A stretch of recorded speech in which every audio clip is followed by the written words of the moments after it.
You ever have one of those days, a massive deadline, a really tough conversation, a family emergency, and you just push through, you get it all done. But then the next morning, instead of feeling relieved, you just feel hollow. That strange, empty feeling is what we're going to talk about today. Because it's not really sadness, and it's not exactly burnout, it's something else. I mean, really think about it. You get through some huge, stressful event. You handle it, you survive. And you wake up the next day expecting to feel better, but instead there's just nothing. A weird, quiet, confusing emptiness. And that phrase just hits the nail on the head, doesn't it? It's this feeling of being completely disconnected. Like you're physically there, but your emotions, your energy, it's all a million miles away.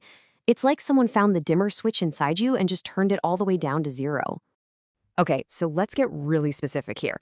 Let's talk about the classic signs of this post-stress crash, just so we know we're all talking about the same thing. Does any of this ring a bell? You feel like you're moving through your day in slow motion. Your thoughts are all fuzzy, like a YouTube video that just keeps buffering. You might find yourself reading the same email 3-4 times and the words just aren't sticking. It's that classic, the lights are on but nobody's home feeling. You're just running on autopilot. Your internal battery is completely drained. So, why? Why does this happen? Well, the answer is pretty fascinating, and it's not just in your head. This is a deep biological process that's all about our own survival instincts. And here's the absolute kicker. Your nervous system is old, it's primal. Its main job is to keep you safe. But here's the thing. It can't really tell the difference between a modern emotional threat, like a nightmare work project, and an ancient physical threat, like, running from a tiger. To your body, stress is just stress, and it pulls the exact same emergency alarm. Which brings us to this term people have started using, the cortisol hangover. Now, I gotta be clear, this is not an official medical diagnosis, okay? It's just a really useful, informal name for that foggy, flat, totally drained state that happens after your body gets flooded with stress hormones like cortisol and adrenaline. And you know what? Sometimes just having a name for a feeling makes all the difference. Think about it. During this stressful thing, you actually feel pretty wired, right? You're sharp, you're focused. That's the adrenaline doing its job. It's this amazing hormone that completely masks how tired you are and just pushes you through. But all that energy has to come from somewhere. Your body is running at like 110%, just burning through all its resources. So the next day, when that adrenaline is gone, the bill comes due. And that's the crash. And this leads us to maybe the single most important idea in this whole explainer. I really want you to hear this. That feeling is not a personal flaw. It is not a sign that you're weak. Just let that sink in for a second. That emptiness, the brain fog, the fatigue, it is not you failing to cope. It is the physical, biological proof that your nervous system is doing exactly what it's built to do after a crisis.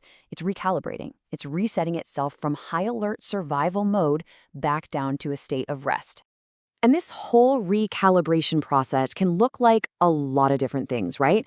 You might feel totally detached, like you're watching a movie of your own life. You might have absolutely zero motivation. Or maybe you're suddenly super irritable over tiny little things. That deep, heavy fatigue is a big one too.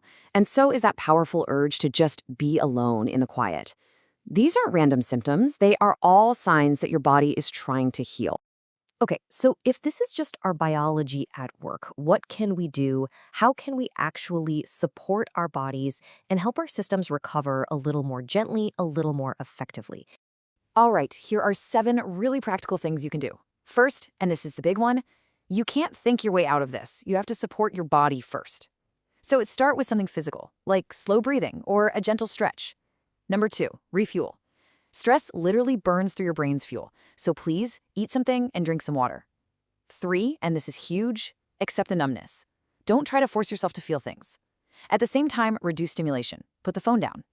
A simple, light text exchange with someone safe can signal to your brain that the threat is over.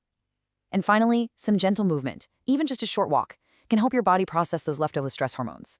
Now, just as important as knowing what to do is knowing what not to do, because there are some really common habits that we all fall into that can accidentally keep us stuck in that drained, foggy state. You know what I'm talking about? Trying to power through with tons of caffeine, doom scrolling on your phone for hours, skipping meals, or trying to force yourself to be productive. All these things just dump more stimulation and stress onto a system that is already completely overloaded. It's like trying to recharge a dead car battery by blasting the radio. It just makes the crash so much worse and makes it last way longer. So the next time you feel that next day emptiness, I really want you to try and reframe the whole experience with this one single thought. Your body isn't broken. It's not shutting down on you. It is simply and finally coming down from being on high alert. This is what recovery feels like. So the real question becomes, knowing all this, how will you give yourself permission to heal? The next time you feel that quiet after the storm, how can you respond with a little bit of compassion for yourself instead of pressure? Because it's not a sign of weakness. It's a sign that you made it through. It's a sign that you survived.